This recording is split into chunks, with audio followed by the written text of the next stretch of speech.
What's up, YouTube? It's the Compounder here with you today, and I'm going to be telling you something that no other YouTuber will tell you. You don't have to buy my $1,000 course or sign up to my exclusive email list where you pay monthly fees to hear about it. I'm going to tell you why you're never going to get rich from picking stocks and why you should never buy a course from one of these YouTube gurus. So, I'm going to start by taking you back to when the New York Stock Exchange was first created, back in 1817. Completely unrelated, but this was also the first year whenever a dude deep-throated a sword, and this was called a performance. But today, this tradition is still carried on, but only through premium Snapchat accounts.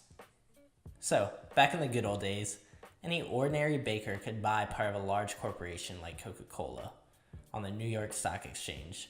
This was a place that acted like a middleman, where companies could raise money and where investors could buy shares in these companies.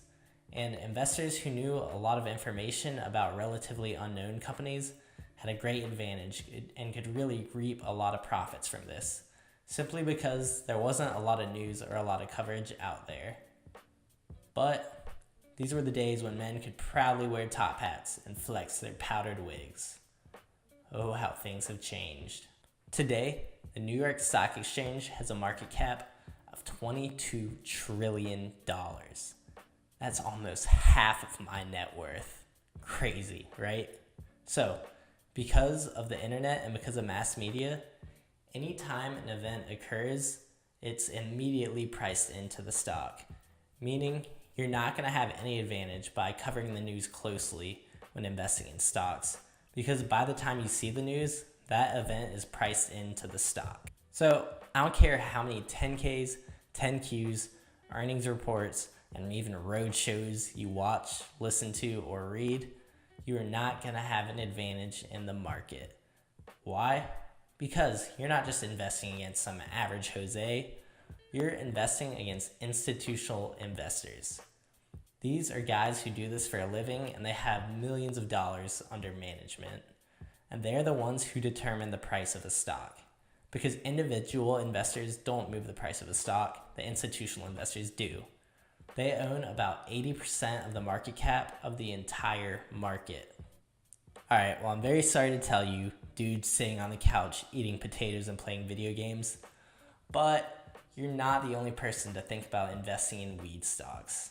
I know you know a lot about weed and you think you're going to get rich by investing in these stocks, but you're not. Because institutional investors have already invested and have already moved the stock price upwards. So you're not unique in thinking of this. And whenever you're trying to get into a company early to try and reap the benefits then, it's probably not going to work either, simply because whenever a company is first released onto the public exchange, institutional investors have the first bid, ultimately moving up the stock price before you even get a chance to buy a share. And even with this, a lot of companies that have initial public offerings end up going default, and you don't know if it's overvalued or not because you don't really have any good earnings to base the company off of. So how are you going to value the stock?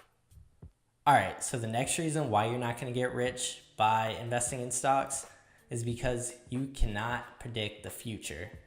You do not know what's going to happen, and if you did, if you had some crystal ball that let you see into the future, you would not be watching this video right now. You'd be off in Beverly Hills with Mike Tyson walking around your tiger. Because at any time, on a macro or company level, news is released and the price of a stock can go up or down, and there's absolutely no way to predict when or what is really going to happen. You also aren't going to get rich by picking stocks because you are emotional. You sit in your room and cry and listen to Blink 182. So everyone thinks that they're that unique person that's going to buy when a stock is low and sell when the stock is high. But usually this is the opposite of what happens. Many people end up buying a stock because they see it going up and they think it's going to go up further.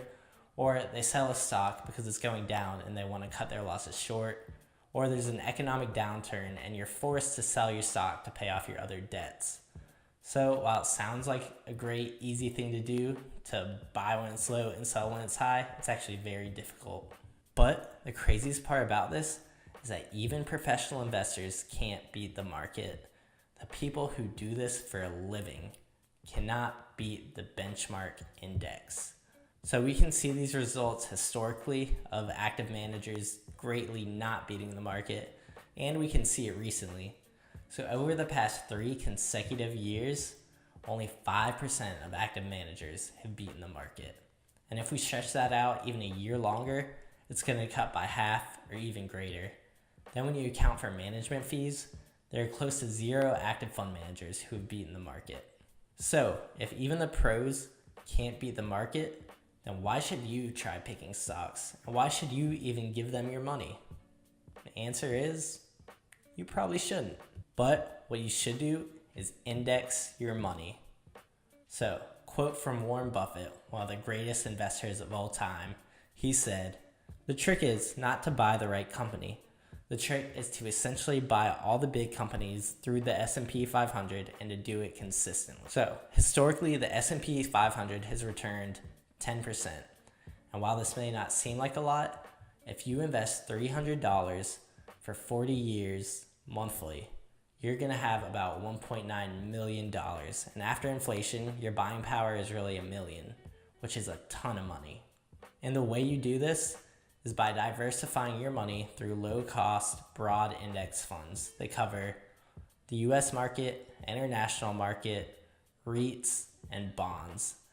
And if you do this correctly, and if you dollar cost average, which basically means spreading out your money over a period of time, so you're not going to put all your money in these indexes at one time because you could end up buying whenever the market is overvalued. You want to spread out your money because you can hit all the highs and lows of the market, really evening out your returns. And if you do this right, you can become rich. And one day you'll have a mansion and strut around like the old guy Hugh Hef. Rest in peace, GOAT. I hope you're up there with Anna Nicole Smith, partying hard. So, don't quit your day jobs because some YouTube guru told you in his $1,000 course how to buy stocks and how to get rich. Don't listen to this guy because I guarantee you that in the long run, he can't beat the market either. What you should do is index your money in low-cost, broad index funds. And I'm going to explain more of this in a later video. But it is okay to trade stocks, only if it's a small percentage of your portfolio. Because there are times when the market unreasonably overvalues or undervalues companies, and you can make a profit off of this. But you have to do a lot of due diligence when doing this. And really, don't rely on this constantly. Rely on your indexing. Alright guys, if you disagree with anything I said, or if you agree with anything I said, please comment down below. And if you like this video, like and subscribe, and I'll see you guys next week.